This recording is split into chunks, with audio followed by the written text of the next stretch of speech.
Well, we want to talk about some things that were finalized in Nashville this week in terms of the legislative session. Basically, you noticed there were 3 bills that became law that had some attention, got some controversy. 2 of them, the governor elected not to sign. One was the camp out law, which would basically fine someone who's homeless and is living under an underpass in a tent or what have you.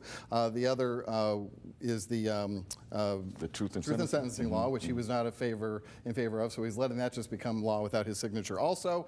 And then he did decide to sign the law that would criminalize mail-in abortion drugs, and also made some statements about the leak from the U.S. Supreme Court this week too in regards to that. So really quick, everybody, just your thoughts on how this session ended up and how the governor handled those 3 pieces. Are we really going to write $50 tickets to homeless people now? I don't think we are, Richard. I think the governor didn't show much leadership on any of these, especially the homeless camping out law.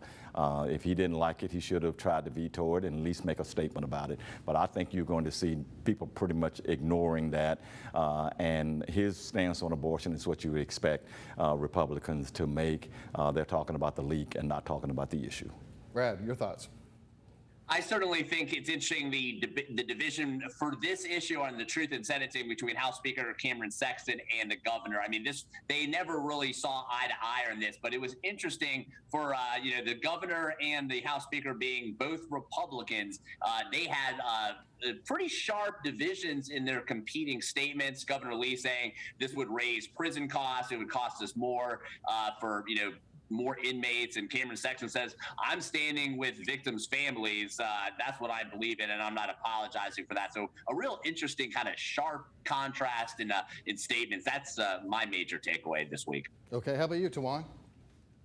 I just think that we are digging a deeper hole in not being our brother's keeper. And the thing about the camping law, it criminalizes poverty, right, rather than giving a solution to homelessness.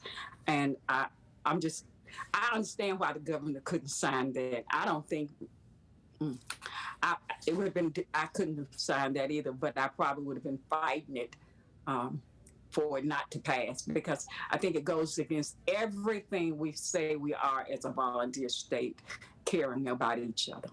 Well, and as we talk a lot about the August general election, Otis, let's not forget that by the next time lawmakers get together again, unless there's a special session and who knows about that, but this will be the last time lawmakers get together before we have the election in November. I've got 30 seconds left. Oh, that's absolutely true. And of course, Bill Lee is running for re-election, and I think he'll have an easy time doing it, and I think the Republicans will have an easy time holding on to their supermajority.